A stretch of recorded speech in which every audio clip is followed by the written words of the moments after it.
How to make a sales refund on Storeapp. Go to Point of Sale. Choose Refund. Then click on Make Refund. Enter the receipt number on which the refund will be made. Then Submit.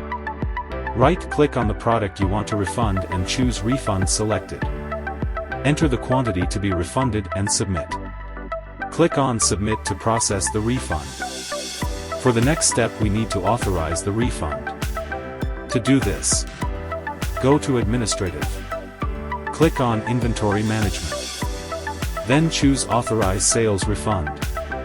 Double-click on the pending refund corresponding to what is on the receipt. Then click Authorize. Finally, we have to pay refund.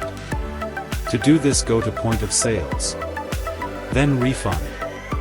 Click Confirm Payment. Double-click. Then choose Mode of Payment at the bottom left side of the box. Then click Confirm Payment to make payment.